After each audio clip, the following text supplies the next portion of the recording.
Ooh, yeah! Now we're getting into the fun stuff. It's time to keyframe like the pros. So buckle up. Next stop, Disney. Maybe not really Disney, but you'll learn the foundations of animation in After Effects. So let's go.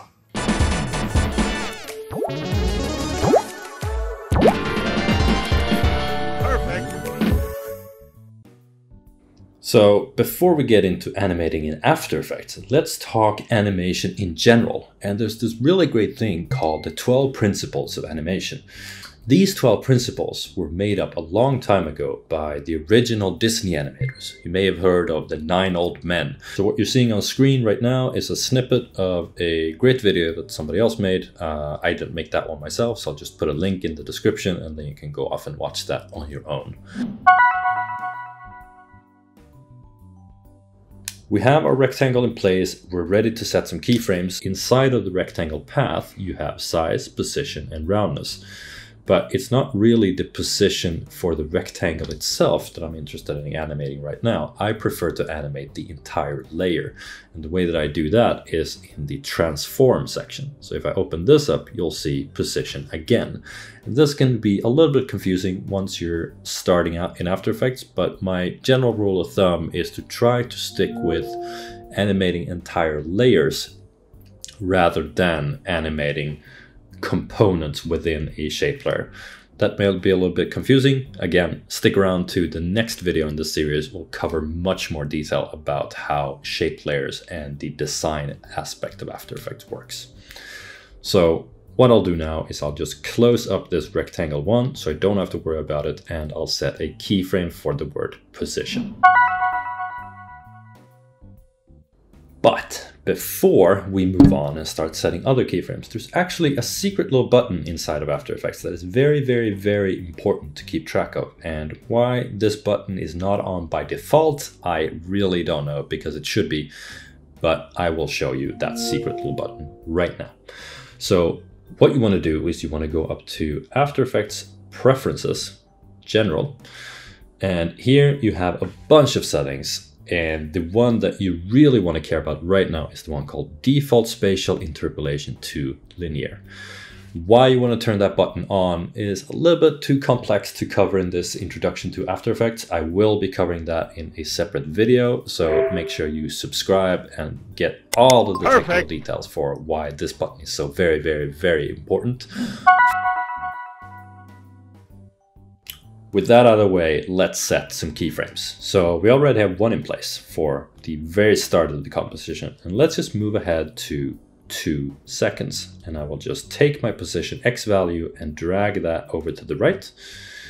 And now it moves from left to right, but it's actually moving from the center of the composition. If I want it to move completely from left to right, I would need to move the very first keyframe to be over on the left side of the composition. So let's just move back over here.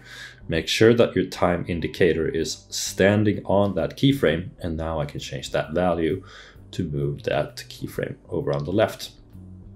And over here I have some arrows, so if I click this arrow, I will automatically hop to the next keyframe, or if I click that one, I will hop to that other keyframe. Sometimes what can happen is that you're moving your time indicator and you think you're standing on it, but really you're 1 frame off, and then you're changing your values, and all of a sudden you end up with 2 keyframes next to each other. And if this is a little bit difficult to see, you can use the zooming thing up here to zoom in. There's also a zooming thing down here. So you can just zoom in on your timeline, because really all we're concerned about with at the moment is the first 2 seconds of this composition. That's all we're going to focus on to start with. And if I hit spacebar, I can now preview my total animation. And what you'll see happening is that yes, the layer is moving from 0 to 2 seconds, from left to right, but then it's really just standing still, and we are having to wait a very long time to have this composition loop. Because if I zoom out, what you'll see is, if I hit spacebar again, and we're following the red line across the timeline, it is playing the entire timeline of this composition that we're working with. And that is the way that After Effects works by default. In this case, all I really care about is the first 2 seconds. So what you can do is use what's called the work area. You'll find that right below the zooming thing, we have a taller little rectangle here, which is the work area start and the work area end. And if I just drag that in, and we can put that at 2 seconds. If I now go back to home and I click spacebar, we're now saying only do 2 seconds, and it's looping.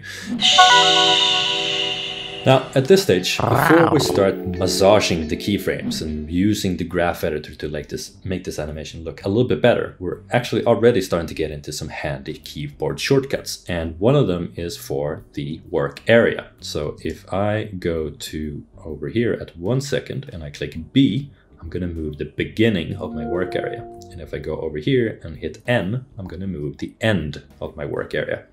So if I hit the letter O, I will go to the out point of my layer. And if I hit the letter I will go to the in point of my layer. So let's say that you're not really sure what you had keyframed before, you want to change your work area, where you can, maybe you have your time indicator over here. What you can very easily do is hit I for in point, B for beginning of work area, O for out point, N for end of work area. And now you have your entire composition, or at least your entire layers in and out point covered by the work area. What you can do is hit the letter U on your keyboard, and that will show you all of the keyframed properties that you have in your timeline. So in this case, it's only position, but if we had keyframes on rotation and scale and everything else, when I hit the letter U, all of that would show up. So this is fine, it's animating, it is moving from left to right. We are creating the illusion of life by having something moving on screen, but it doesn't really look that great now, does it? And the reason why it doesn't look great is because we're using what is called linear keyframes. And what that means is that it's going to be a linear movement from keyframe 1 to keyframe 2. And you'll see that when you click on the layer, you will see the motion path. And if I just zoom in here, you will see the big square is a keyframe, and then we have a line showing the way that the layer is moving. And the small dots here are all of the different positions between the keyframes. And that is the spacing. So let's start off by looking at the different keyframe types. In the timeline, we have these little diamond shapes showing the keyframes, and these are currently set to linear. If I right click on one, like the first one, I can go to Keyframe Assistant, and here I have a couple of options. I have something called Easy Ease In, Easy Ease Out. And since this is the first keyframe, if I want my animation to ease out of that animation moving from left to right, I can use Easy Ease Out. So I'll just hit that, and you'll see that the keyframe changed a little bit. You also saw that something changed up here, and what changed was the fact that the little dots here are spaced much closer together in the beginning and then further apart the longer we get away from that keyframe. And that is because it's easing out of that first keyframe, moving into the second keyframe, which is currently set to be linear. So let's just hit play and see. And now it's easing out of that first keyframe, going into the second keyframe. And you can see that on keyframe number 2, it's actually stopping very abruptly. And that is because keyframe number 2 is still set to be linear. So we'll just hit keyframe number 2 and change Keyframe Assistant to Easy Ease In instead. And you'll see the spacing changes and the position of the layer changes. If I hit play now, it's easing out of the first one and easing into the second one. And now we're starting to get something that looks much nicer just by changing the keyframe type from linear to easing instead. And now we have Easy Ease Out, Easy Ease In. That is technically correct for these two keyframes. But when it's just two simple keyframes like this, what I typically do is I would actually just select both of them and go Keyframe Assistant, Easy Ease. So now both keyframes are technically easing in and out of themselves, but we're not really seeing a difference in this example because it's just two keyframes from left to right. At the end here, let's do a quick animation on the scale. So I'll just move my work area to 2 seconds, and for between 2 and 3 seconds, we'll just set some keyframes for the scale. So what I'll do is I'll hit Shift S to get the scale up here, and I'll just put a keyframe at 3 seconds at scale 100%. I will do the same at 2 seconds. So I'll just hit the icon over here to add a keyframe. There's no change in the value between these two at the moment. They're just set to 100, both of them. But in the middle, I can now add a third keyframe, and I can change the scale to 80, for example. And if I hit spacebar here, I will now play this section. And now we have a little bit of like a beating heart type animation because it's looping. So it's scaling down from 100% to 80% up to 100% again. And the reason I did this is just to show you the hold keyframes. So if I select these keyframes and I right click and I go toggle hold keyframe, you will see that the keyframes now change shape again. And if I hit play now, what's going to happen is that there's no interpolation at all between the keyframes now. So it's not even linear at this point. There is no interpolation at all. It's just jumping between 0 or 100 to 80 to 100. And you can see that down here in the timeline as well. When I stand on this keyframe, the scale is set to 100, and then I scrub to the next one. There's no change happening until we reach the second one, and it now changes to 80, and then we keep scrolling. It stays at 80 until the next keyframe is back to 100. So this is a nice technique to use when you're just blocking out your animation, or if you want to create some sort of stop motion type animation, you can use those hold keyframes. All right, what I'm going to do is just remove all of the scale keyframes completely. So I could either select them, or I can just hit the stopwatch over here, and that will remove all of the keyframes from scale. So we just have the position keys, and I can go to the beginning and I hit B to change my work area. And I go to, let's say, 2.5 seconds again, and I hit N to just have that section within my work area. And we'll hit play again just to refresh our memory of what it looks like at the moment. Looks much better than it did when we just had linear keyframes, but there's still things we can do to make it look even better. And that's where we get into the graph editor.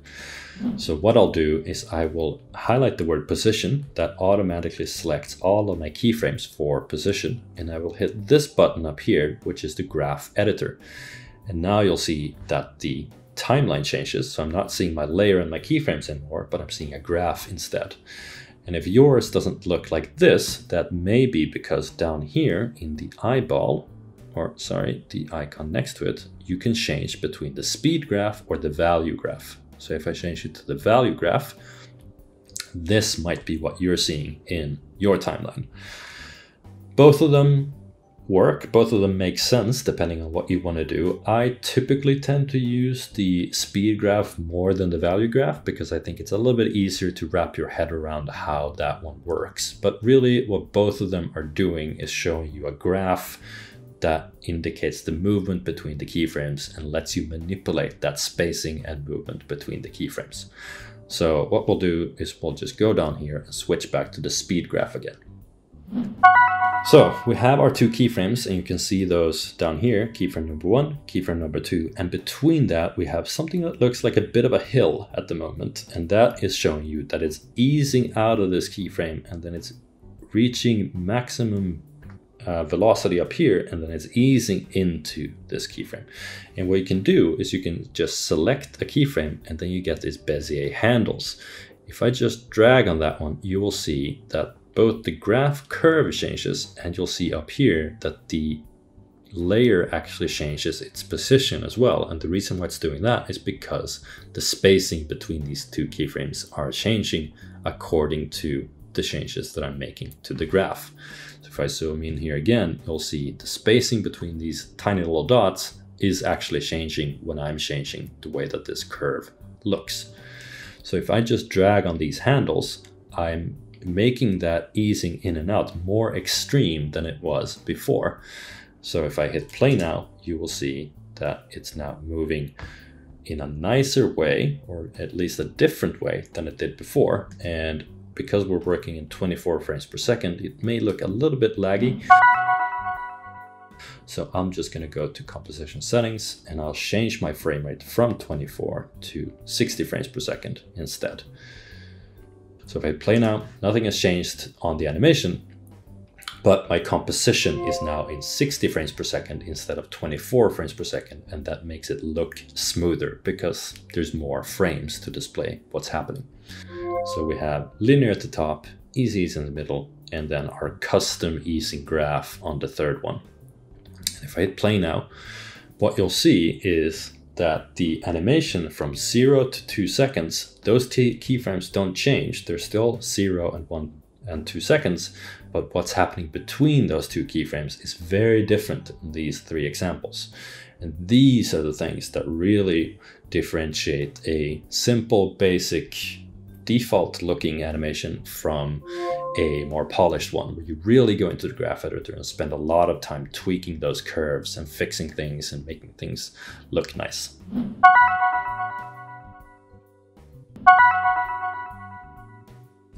And I'll just move it up to be above the screen. I'll set a keyframe here, and I'll move a little bit forward, maybe to ½ second. And I'll move that all the way down so it strikes the floor and just hits the floor like that. And then what would happen, depending on the type of material that this ball is made of, obviously it would bounce more or less. But in general, it would have some sort of bounce. So we're going to move a little bit forward and then move it up a bit so it bounces. And then we go a little bit forward, and now it's going to hit the floor again. So I could move it down, or I could just take that keyframe, Command C, Command V to paste it. And then I move a little bit forward, and I'm going to do another smaller bounce this time. And then at the very end, I'm going to copy that keyframe again. So if I go to the beginning and just step through my keyframes, you'll have a keyframe at the top. It's then hitting the floor, bouncing up, hitting the floor, bouncing up, but a little bit less this time, and then hitting the floor. And if I hit play on this one now, we have sort of a ball that bounces, but it doesn't look all that great, does it? And the reason why it doesn't look great can be due to a number of different factors. Number one can be the actual timing, which is the time between these two keyframes. Is the fall taking too long, or is the fall going too fast? So if I take all of these keyframes and move them much, much closer, what we'll have now is a ball that's maybe falling a little bit too fast, and you can barely even see it falling. If I move them over here, we'll now have a ball that is instead going to be not really looking like it's falling because it's going way too slow. So you need to figure out the timing, first of all, to what makes sense depending on the gravity and the type of material that the ball is made of. Once you got the timing down, things still might not look great. So if I move this back to roughly where it was before. So before we just start selecting all the keyframes, applying easy ease, going into the graph editor and kind of hoping for the best, it's really the best approach to think about, if this were to happen in real life, what would it actually look like? How would it work? So if I just scrub through this pretty slowly, what I would want is that the ball is falling and then it's hitting the ground. Then when it's bouncing up, instead of this one being a linear keyframe where it goes up and then down right away in a very robotic way, that really doesn't make a whole lot of sense in the real world. What I will want here is to have like a little bit of hang time where it looks like the ball is bouncing up, easing into that top position, and then easing out of that position again before hitting the ground and then doing the same thing again on the second keyframe. So instead of just applying easing to all of these keyframes, which really wouldn't look that great, I want to go through and see which keyframes do I actually want to make changes to. And in this case, I want to select the ones where the ball is at its highest point after it's hitting the floor. So that would be this keyframe, and then I go further, and that would be this keyframe. So I'm going to convert those to easy ease. And just by doing that alone, we'll hit play and see. Maybe it does look a little bit better, but it's not a massive difference. And if we just scrub through it here while looking at what's happening on screen, you can see that the ball is falling, it's hitting the floor, then it's bouncing up, and we have a little bit of a curving motion here because of the easing that we added to the keyframe. And then we have the same thing over here. So really, all I want to do is select those two keyframes, which are at the peak of the bounce. So this keyframe here and that keyframe here. If I just drag on those handles a bit more and then hit play, we have an animation that just by doing that simple fix is looking a lot better than it did just a couple seconds ago. And there's a ton of more stuff that we can do to a simple animation like this. We can add squash and stretch. We can add even more overshoot. We can make the ground itself wobble or shake, or we can add rotation to this if it's not a completely circular ball, or if we had some sort of a logo or an icon on this ball, we can add it rotating when it's falling. We can add little accents popping out. And there's a ton of stuff that we can do to an animation like this. But for now, I'm just gonna stick to the very basics. This is the super basic version of doing a bouncing ball at its minimum, and we'll focus on some more cool design stuff in the next lesson. A little bit of keyframe over here, a little bit of easing over here, a little bit of playing with the curves in the graph editor, and there you go. You've got the foundations down of animation, and in the next chapter we'll move into working with designing stuff in After Effects. So we'll actually create something that looks nice, and then we'll get to animate that thing later. So click the link for the next part, or just stick around, hit the like button, hit subscribe, and learn a bunch of stuff.